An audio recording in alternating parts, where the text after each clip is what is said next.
particular dynamic of construction of the European Union. Let me describe a facet of this construction.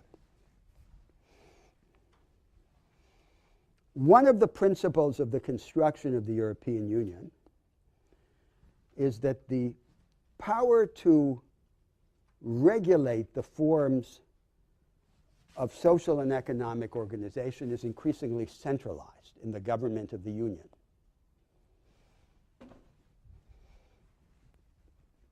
And the power to define the social and educational endowments of the individual citizens are delegated to the local authorities. If you believed in the imperative of experimentation, you would think that this dynamic would have to be turned upside down. That the primary mission of the Union would be to ensure all its citizens of a package of basic capabilities and endowments so that they could raise a storm, so that they could experiment. And the power to create alternatives would be delegated to the national and subnational levels. So it's clear that a transformative imagination is not in command of the project of the European Union on its current course of construction.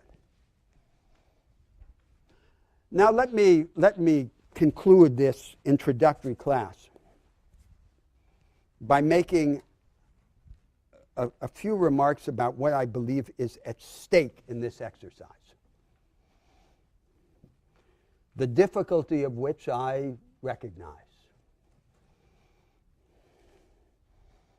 What is ultimately at stake, from a collective point of view, is the fate of the most important project in the world today.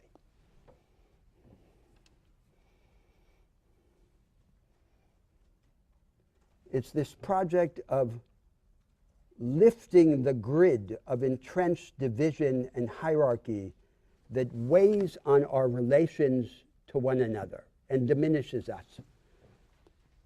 But it's also the project of enlarging ordinary human life, of recognizing the constructive genius of ordinary people. This project has roots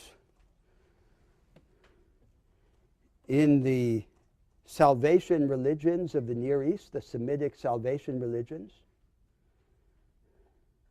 in the Romantic movement, in the democratizing and revolutionary ideologies of the modern age. And it now presents itself in the world with two faces. One face is the face of politics and economics, the alternative political economies. The other face is the worldwide popular romantic culture,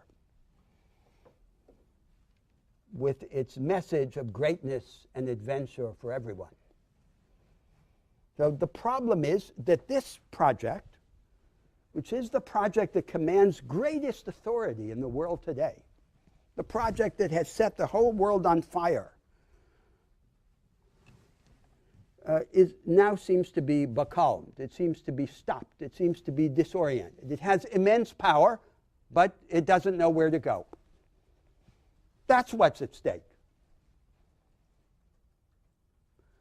But I also believe that something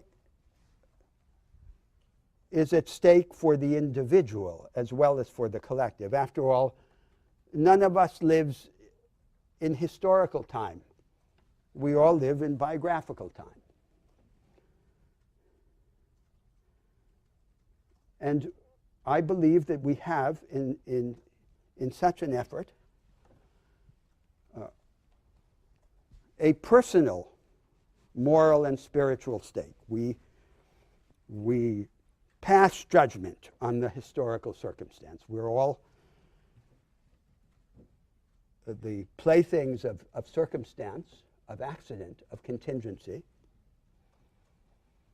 But in persisting in such an effort, we pass judgment on the historical moment, and we affirm the most important attribute of our humanity, which is our power of transcendence and of resistance. Our desire to increase our share in the attributes that we ascribe to divinity. If there's any activity in the world that deserves to be called sacrosanct, it is the activity by which we attempt to develop such a project. And I confess together with my excitement and enthusiasm, my sense of dread, because I know that I am inadequate to this task. No one, however, should be afraid. No one should feel that persistence in this will lead to isolation.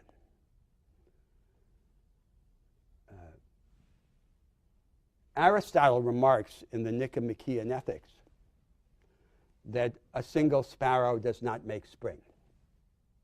He was mistaken.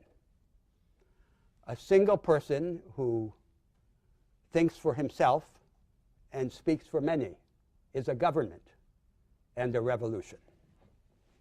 We'll continue next week.